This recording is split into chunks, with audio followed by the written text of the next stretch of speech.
been a few weeks since I posted my I bought a concertina video, so I thought it might be time for a little update. I discovered pretty quickly that wanting to dip your toe into the world of concertinas can be pretty difficult, not least because of how expensive these things can be to buy.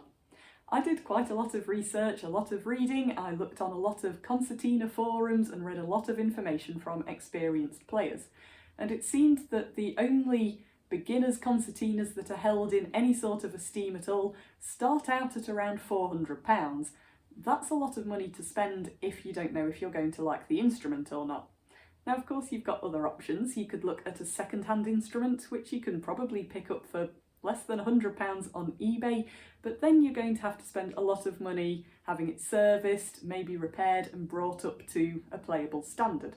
So then I had a look on Amazon, where you can pick up some funkily coloured, sort of green lurid plastic concertina type things for, again, around £100, but no one seemed to have a good word to say about those at all, so I decided to ignore them. Sitting in between the two extremes of the £400 beginner's concertina and the Amazon bright green and red plastic things was this. This is from Gear4Music.com and it's sold under their own brand name. I bought this in the sale, but when they're not on sale, just their normal price is £249.99 currently here in the UK.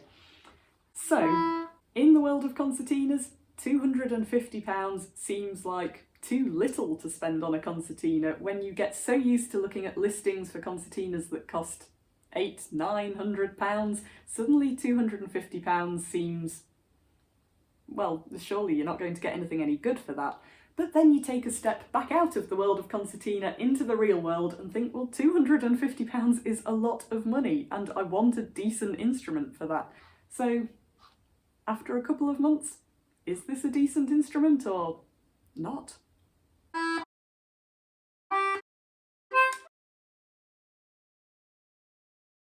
So let me get the big point out of the way first. I couldn't have afforded to have bought one of the beginner's entry-level concertinas for £400, and I certainly couldn't have afforded one of the £700–800 plus ones, so really this was the only option for me. As much as I loved looking at the antique ones available on second-hand sites, I knew that they were going to cost hundreds of pounds to have them fixed or brought up into concert pitch, all that sort of thing. So really, this Gear4Music instrument was the only thing I could find that seemed like it might be halfway decent at a reasonable price, and so would enable me to have a concertina at all. And I think that's going to be the same for a lot of people. If you're just getting started, then I would say this will get you started, and it costs far less, hundreds of pounds less than anything else out there. You might buy this concertina and then decide that you hate playing the concertina, it's not for you, and you'd be a little bit miffed if you'd spent hundreds of pounds for something that you didn't like. I was worried that maybe because this concertina costs so much less than other concertinas on the market that it might not stand up to long-term use. And of course 2 months isn't long-term use, but my plan is to keep doing these little update videos every now and then, and maybe if you're looking in the future, from now at some point, at buying one of these concertinas, you can look back at all the videos and see how it stands up over time.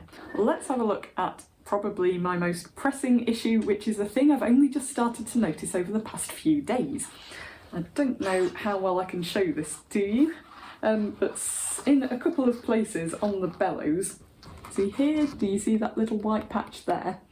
That's actually the bellows covering. It's some sort of plasticky type material.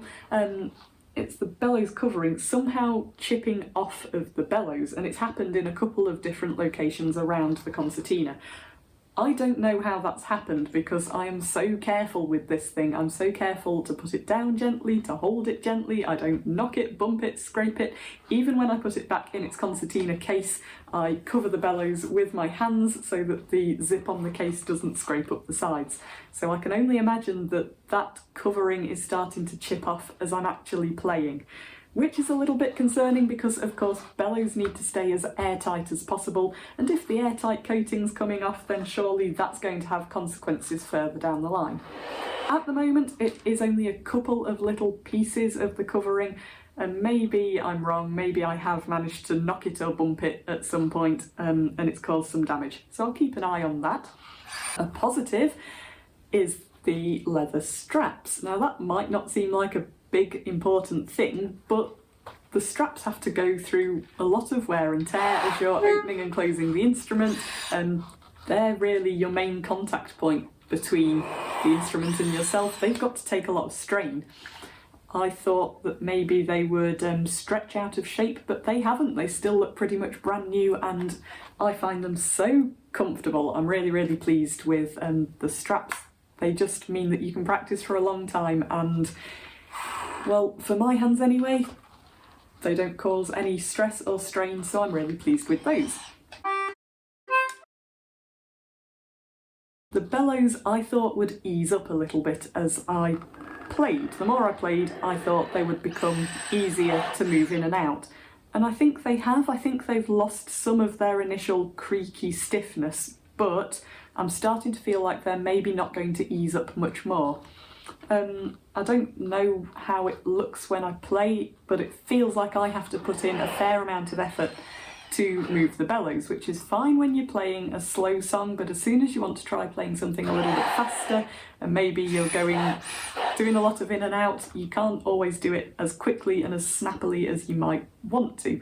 And maybe that's some of my bad beginner technique. Maybe I'll get better at that as I go on, but it could well be that it's one of the things of a cheaper concertina. Maybe the bellows on a pricier instrument are a bit easier to work with. The nice looking wood on this concertina isn't really wood at all. I think it's probably some sort of MDF material underneath a sort of plasticky wood effect veneer, and that's fine. I would much rather have, of course, a beautiful solid wood instrument, but you can't have everything for 250 quid. In some parts, I think where the end of the concertina sits on my leg as I'm playing, I'm starting to notice some of the veneer is very, very slightly wearing away from the edges, but that really is, at this point, a very minor, nitpicky kind of point to make, but that's the point of an update video, so there we go. The buttons. When I first got the instrument, they were a little bit stiff to push in, but not too bad. As time has gone on, I've noticed that they definitely are starting to loosen up.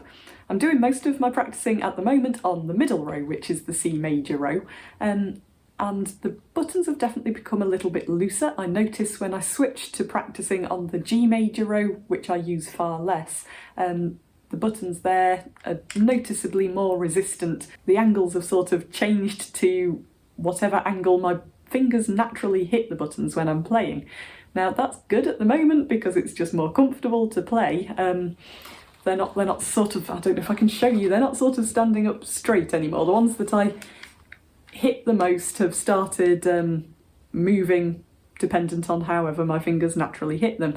At the moment that's fine, it helps with the playing, but over time I'd be a little bit concerned that they might end up becoming a little bit wobbly or too loose. I don't know, it's something else to keep an eye on, and again I'll keep you posted. Sound-wise with the instrument, I've been doing a lot of listening to other concertina players. As I'm trying to learn the instrument, it's good to listen to as much as you can.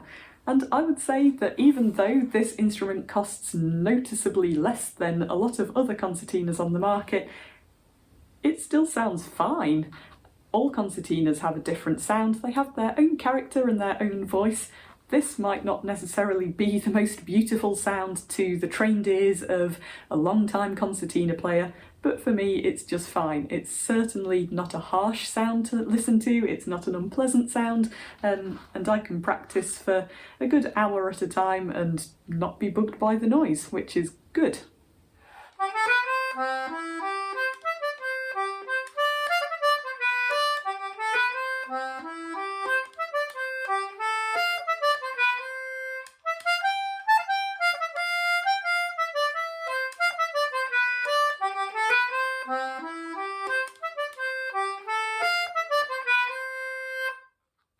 Since my first video about the concertina, I've been asked by a few people how I'm actually learning, and I am learning from a book. I am using Easy Anglo 123, A Beginner's Guide to the Anglo Concertina by Gary Coover. I think it's probably one of the most popular books for beginner concertina players.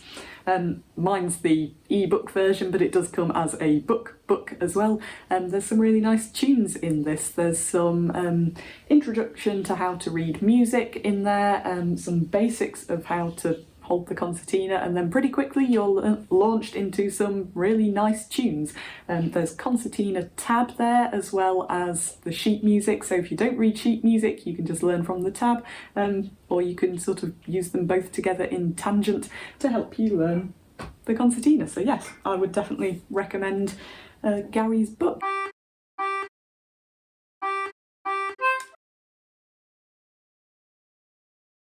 So in summary of this short little update video, a couple of concerns. Will the coating on the bellows continue to chip off? Will the buttons continue to loosen up too much? But apart from that, I've got to say it's all positive. The instrument is still perfectly in tune as it was the day it arrived, the handles are comfortable, and it does its job as a beginner's concertina. I can imagine that as, well, hopefully if my playing progresses to a better standard in the future, if the bellows don't sort of loosen up and become a bit easier to move, then maybe playing quicker tunes or ornaments or things like that might become a bit difficult, and that might be the point where I'd probably want to look at the next level up of concertina. But I think probably for the foreseeable future this one's going to be absolutely fine. Yeah. Thank you so much for watching. I hope to see you again next time. Bye!